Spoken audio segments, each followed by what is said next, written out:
لیکن جب وہ بیٹل فیلڈ پہ کھڑا ہے اور سامنے دشمن ہے اور اس وقت وہ غیرت اور شجاعت کے ساتھ پاکستان کا جھنڈا بلند رکھتا ہے, that covers everything that covers else. everything. اس کی غلطیاں کوتاہیاں, اس کے جو گناہ ہیں وہ اللہ معاف کرنے والا ہے. لیکن امت مسلمہ کے ساتھ پاکستان سے خیانت نہ کرے. ہماری پہلی پرائرٹی ہے یہ. اس کو اگر تنخواہ 10,000 روپے ملتی ہے تو کام وہ 50,000 کا کرے. اس کا ہاتھ دینے والا ہو اس پاکستان کے لیے, پاکستان سے لینے والا نہ ہو. جو یہ کیئر ٹیکرز ہوں گے ان کو کسی قسم کا کوئی پرک, کوئی پریولیج, کوئی بینیفٹ, کوئی گھر, کوئی MNA ہاسٹل, کوئی MPA ہاسٹل, کوئی تنخواہیں, کوئی پرکس, کچھ نہیں ملیں گے. ایسے جب آخر اتنے بڑے بھی تو ہو گئے ہیں نا, یہاں تک پہنچ گئے, کھاتے پیتے اپنے گھروں سے آئے نا. قائد اعظم بھی تو کوئی تنخواہ نہیں لیتے تھے. قائد اعظم کتنا لیتے تھے؟ 1.5 روپیہ. کوئی اگر اس میں اتنا ایماندار شخص ہے جس کو حکومت کی ذمہ داری دی جا رہی ہے اور وہ گھر میں بھوکا اور فاقے, تو ٹھیک ہے اس کو کوئی 10-15 ہزار وظیفہ لگا دیں گے. آپ یقین کیجئے لوگ صرف MNA MPAs اس لیے بنتے ہیں کہ اس کے بعد ایک بزنس انویسٹمنٹس ہیں, کاروائی ہے کہ کروڑ روپے لگا کے MNA بنے تو 50 کروڑ تو کمائیں. Everybody knows that. We all know that. تو اگر آپ perks and benefits and privileges ختم کرتے ہیں, تم صرف اللہ رسول کی ڈیوٹی کے لیے آؤ گے یہاں پہ, پھر وہی آئیں گے کہ جو اللہ رسول کی ڈیوٹی کرنا چاہتے ہیں. True. We need a team of caretaker patriots. Simple بتا رہے ہیں ہم آپ کو, اور 5 سال کا اس کو پروجیکٹ دے دیجئے کہ کرپشن اور لا اینڈ آرڈر 2 چیزیں تمہیں ٹھیک کرنی ہے. جس نے خیانت کی پھانسی ٹانگ دے, کیونکہ یہ فساد, کیونکہ اس کی کرپشن کے نتیجے میں پورے ملک میں Accountability has to be very strict. Very strict. And number 2, فساد فی الارض. کوئی مشکل بات نہیں ہے, سب کو پتا ہے فساد فی الارض کیا ہوتا ہے, سب کو پتا ہے کرپشن کیا ہے, کیونکہ اس کرپشن کے نتیجے میں پورے ملک میں جو فساد پھیلتا ہے وہ فساد فی الارض کی ڈیفینیشن میں آ جاتی ہے.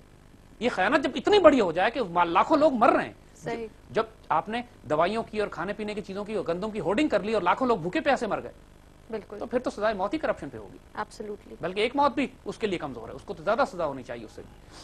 تو دا پوائنٹ از کہ پاکستان کی پہلی ریکوائرمنٹ یہ, ہمارے پاس اگر سیدنا عمر بن عبدالعزیز جیسے لیڈرز آ جائیں جو کہ ایک مزدور کی طرح زندگی گزاریں, اپنی ذات پر کچھ نہ خرچ کریں, جو قائد اعظم کی طرح ایسے لیڈرز ہوں کہ اگر ایک 7 روپے کی کرسی بھی اضافی آ جاتی ہے تو کہتے ہیں کہ میری بہن سے اس کے پیسے لو, یہ بیت المال سے اس میں پیسے نہیں جائیں گے. اگر کیبنٹ میٹنگ ہو رہی ہے اور ADC نے پوچھ لیا کہ ان کو چائے کے ساتھ بسکٹس دیے جائیں, کیک, تو قائد اعظم پوچھتے ہیں کیوں یہ گھر سے کھا کے نہیں آتے, ان کو پانی پلاؤ. امیجن کیجئے نا, کیا یہ ہم آج نہیں کر سکتے؟ Why can't we do it today? آپ یقین کیجئے کہ ملک کا سربراہ اور کیبنٹ اس طرح بہیو کرنے لگے, پورے ملک میں ایک انقلاب برپا ہو جائے گا. مجال نہیں ہے پورے ملک میں کسی ڈپارٹمنٹ ہیڈ کی اس کے بعد کہ خیانت کرے. پھر ان کے آپ محلات دیکھیے جا کے, کمرے دیکھیے جا کے ان کے آفیسز کے, لٹرلی 1000 گز کا پلاٹ لگتا ہے کہ صرف دفتر کا کمرہ بنا ہوا ہے, بالکل صحیح, اور کروڑوں روپے اس میں خرچ کیے جاتے ہیں صرف اس کی اندر کی ڈیکوریشن کرنے کے اوپر. no doubt ان سے about پوچھو that. یہ کس حرام کے پیسے سے تم نے یہ سب خرچ کیا, تمہیں کس نے یہ حق دیا تھا یہ سب کچھ کرنے کا, کہ جب تمہارے دفتر کے باہر لوگ جھگیوں میں بھوکے مر رہے, اپنے بچوں کے لیے دوائی نہیں خرید سکتے, تم کو بیت المال کے پیسے دیے گئے تھے, حکومت پاکستان کے ٹیکس پیز کے پیسے تمہارے پاس دیے گئے تھے اس لیے کہ تم ان کی خدمت کرو گے, اور یہ تم نے حشر کیا. اکاؤنٹیبلٹی. نمبر 2, جب پولیٹیکل لیڈر اپنی سادے ہوگی, So caretaker government. Care taker government جو کہ پیٹریوٹس کی ہو, کہ جو ٹھیک ہے. 5 سال کے لیے آپ اس کو 2 اسائنمنٹ دے دیں, کرپشن کا خاتمہ تم نے کرنا ہے, لا اینڈ آرڈر ٹھیک کرنا ہے. یقین کیجئے پورے ملک کے ایگزسٹنگ سسٹمز بھی ہیں وہ ڈیلیور کرنے لگیں گے. اوور نائٹ آپ فیل کریں گے کہ سسٹم ڈیلیور کرنے لگیں. Great. So the step 2 comes. یہ گریجول سٹیپ کی چونکہ ہم بات کر رہے ہیں, صحیح, پہلا یہ صحیح, پروسیس ہے. صحیح. اس پروسیس میں جو کیئر ٹیکرز ہوں گے, they will reform the judicial and the economic system also. Okay. وہ اس پر کام شروع کریں گے. ایگزسٹنگ جوڈیشل پہلے تو سب سے پہلے عدل ہے, اگر عدل ہی نہ ہو تو پھر ملک کے اندر کسی قسم کا کوئی کام نہیں ہو سکتا. اگر They'll مقدمات reform. they will start to initially reform کا مطلب انیشل سٹیج پہ یہی ہے کہ they will اسی سسٹم کے اندر رہتے ہوئے بھی 100 طریقے نکالے جا سکتے ہیں کہ مقدموں کی کاروائی تیز ہو جائے, آربیٹریشن ہو جائیں, فیصلے Accelerate the system. maybe. Accelerate the system with in it self. صحیح. اس کو مثال کے طور پہ آربیٹریشن کورٹس ہوتی ہیں جو مسالتی عدالتیں ہوتی ہیں کہ مقدمات عدالتوں میں تھانوں میں جانے کے بجائے باہر بٹھا کے باہر تصفیہ کرا صحیح, ریزالو کرنا. صحیح. ماڈرن سسٹم میں بھی, ماڈرن جوڈیشل سسٹم میں بھی آربیٹریشن کا کانسیپٹ ہے کہ بھئی آپس میں بیٹھ کے مسئلہ تصفیہ کر لو. اور یہ ایکسپیریمنٹس کیے جا چکے ہیں پاکستان کے مختلف علاقوں میں بھی. یعنی ہم نے اس بارے میں بات پہلے بھی کی ہے پروگرام میں. صحیح. کہ فرنٹیئر میں ایک جگہ پہ انہوں نے ایک تھانوں کے پاس کچھ انہوں نے پنچایتیں بنا دی, وہ اتنی کامیاب ہے کہ لوگ تھانوں کہ میں نہیں جاتے. 90% کیسز تو پنچایت میں ہی ریزالو ہو جاتے تھے اور تھانوں میں جاتے ہی نہیں تھے کیسز. صحیح. تو امیڈیٹلی عدالتوں میں پریشر کم ہونا شروع ہو گیا, امیڈیٹلی کیسز رجسٹر ہونے کم ہو گئے, So this is just one اور example. مسئلے امیڈیٹلی ریزالو ہونے لگے لوگوں کے گھر کے ساتھ ہی.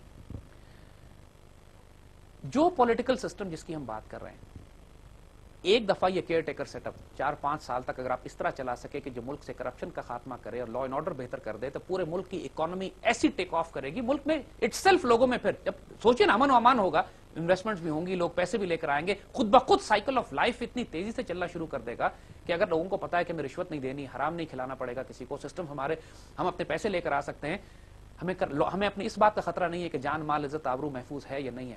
اور یہ کیئر ٹیکر سیٹ اپ بہت روتھلیس ہوگا. دیکھیے پاکستان کا جو ایگزسٹنگ کانسٹیٹیوشن ہے یا ہمارا ایگزسٹنگ جوڈیشل سسٹم ہے, یہ ڈیلیور نہیں کر پائے گا اتنی ہائی انٹینسٹی پہ. تو ہمیں اس کے لیے اسپیشل کورٹس بنانی پڑیں گی. ہمیں اس کے لیے جہاں پہ سول کیسز ہیں ان کو تو آربیٹریشن اور سارا معاملہ آپ ریزالو کر سکتے ہیں, لیکن جو کرمنل کیسز ہیں, جب فساد فی الارض کی بات ہے, لا اینڈ آرڈر کی بات کی ہے, صحیح, لا اینڈ آرڈر کا تعلق فساد فی الارض سے, اسپیشل کورٹس کرپشن کا تعلق فساد فی الارض سے, یہاں وہ معاملات ہے کہ جہاں پر آپ کو براہ راست امیڈیٹلی قاضی کورٹس ایسی بنانی پڑیں گی جو انسٹنٹینیس فیصلہ کریں, امیڈیٹ فیصلہ کریں. ایک شخص جس نے 10 آدمی قتل کیے ہیں, 100 آدمی قتل کیے ہیں, خود کو حملہ آوروں کو ٹرین کرتا تھا, پکڑا گیا ہے, تو اس کے لیے 2 سال 10 سال مقدمہ چلانے کی ضرورت نہیں ہے, 15 منٹ میں میٹر ریزالو کریں. اور ایگزامپل سیٹ کریں. اور ایگزامپل چائنا میں ایسے ہی ہوتا ہے. چائنا میں وہ صبح مقدمے کا صبح آدمی کا ٹرائل کرتے ہیں, شام کو گولی مارتے ہیں, اور جو گولی مارتے ہیں پھر گولی کے پیسے بھی اس کے خاندان سے لیتے ہیں کہ ہم نے 1 روپے کی گولی ضائع کی تمہاری.